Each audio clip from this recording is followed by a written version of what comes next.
Let me make sure I'm ready for this video real quick. Got my notes, check. Pepsi, check. Sunglasses, check. Hat, check. And yes, thick skin, check. Let's go.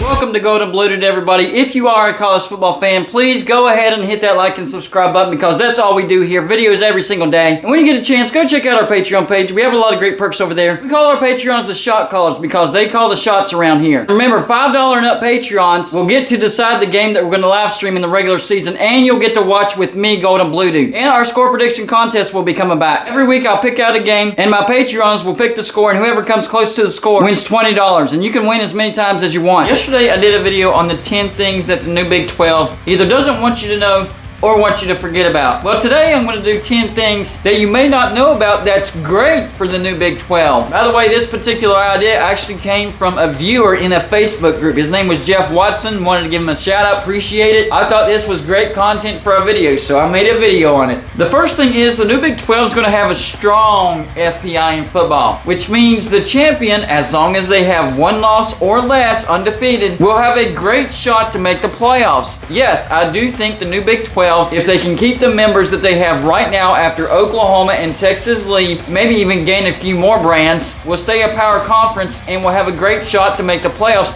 as long as their champion has one loss or goes undefeated. That's exactly what the new Big 12 needs. They need their champion to have a chance to make the playoffs, to make more money for the league, and to give their league more credibility. And I think the shot is there. But as long as they don't lose anybody else and get watered down by more group of 5 teams, and they are in danger of that. I talked about that yesterday. The second thing is the new Big 12 will be one of, if not the best basketball conference in the nation. Remember, they still have Baylor, they still have Oklahoma State, they still have Iowa State, they still have West Virginia, they still have Kansas, Kansas State, TCU, Texas Tech, and now they're adding Cincinnati, Houston, UCF, and BYU. Cincinnati and Houston are great basketball programs, and UCF and BYU are up and coming, so they will add to the power as far as basketball goes when it comes to the new Big 12. The new Big 12 is going to be an elite basketball conference. Probably better than the old Big 12. I mean, Oklahoma and Texas, they've been okay in basketball, but losing them in basketball doesn't hurt quite as much as losing them in football. The third thing is, the 4 new schools have had great success in spite of not having the advantages of being in a Power 5 conference.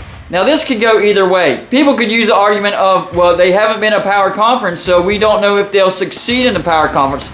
That's true, but there's also the argument of they haven't had the recruiting advantages of being in a Power 5 conference. Now they will have that, and they could be even better. So there's arguments on both sides of the aisle on this. You have to look at the good side as well. The fourth thing is the Big 12 has been one of the best conferences when it comes to bowl season. I mean, look at last year. They were the best conference in bowl season. So their stock is very, very high when it comes to bowl season. And let's face it, bowl season is what matters the most. Now, the regular season leads up to the bowl season, but in the bowl season, that's when you get to test your conference versus other conference. And the Big 12 has done very well against other conferences when it comes to bowl season. And losing Texas and Oklahoma doesn't necessarily hurt them on that. I mean, yes, Oklahoma is the only Big 12 team that's made the playoffs, but that's actually went against the Big 12 because they went 0-4. The fifth thing is fan interest is on the rise in the Big 12. And this is because of how competitive the Big 12 has been. And I don't think that's going to change at all. In fact, the Big 12 might be even more competitive. The only issue with that is it might be so competitive that it might be difficult to have a champion that has one or few losses in order to get to the playoffs. But all they need is one team to have a great season, and boom, they're in the playoffs. And it's not going to be the same team every year. And that leads to number 6, what I just mentioned. No particular team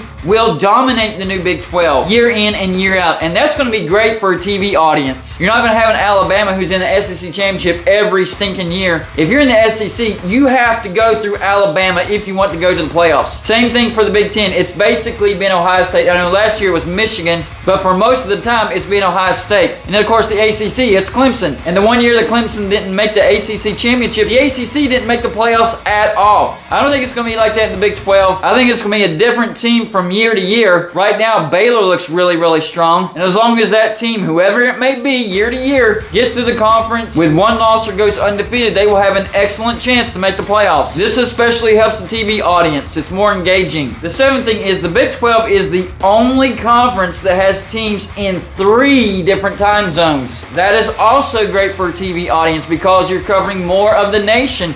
You don't just have TV markets on the East Coast or just the Midwest or even in the Mountain Time Zone when it comes to BYU. You have teams all over the place. So basically, it doesn't matter where you live in the United States of America, you can find a game that you're interested in this new Big 12. That's going to be great for a TV audience and for TV ratings. The 8th thing is the new TV deal looks way better than the old one. And they can renegotiate in 2025 for a new grant of rights. So they can make their value even more substantial when it comes to 2025, especially if they produce on the field and bring in the revenue that the new Big 12 needs. Number 9, this is an interesting one.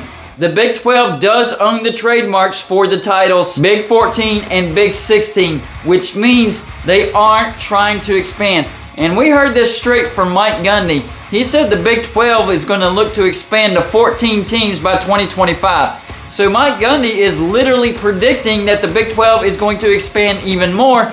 And you add on top of that the Big 12 owns the trademarks for the Big 14 and the Big 16. They're really looking to expand even more. The question is, can they pick off from another conference, or are they just going to keep adding group of 5 teams? That's where it could get a little bit tricky. You don't want to water your conference down too much with former group of 5 teams. Number 10, this is where it gets really interesting. If the Big 12 can keep West Virginia from going to the ACC, the Big 12 actually has a good foundation with West Virginia, Cincinnati, and UCF to try and entice some of the ACC teams away from a terrible TV deal. Now, 2 things.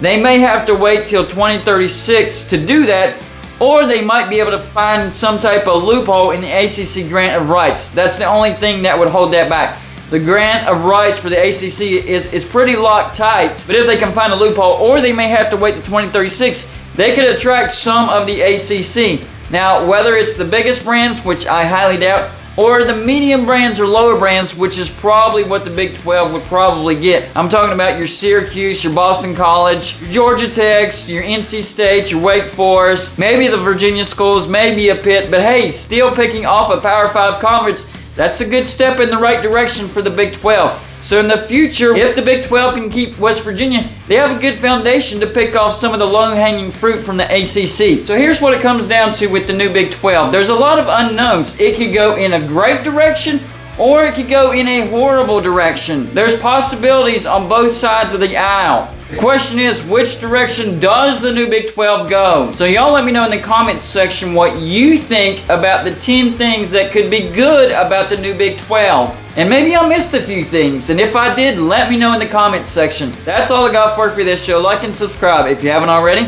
and I'll see you on my next show.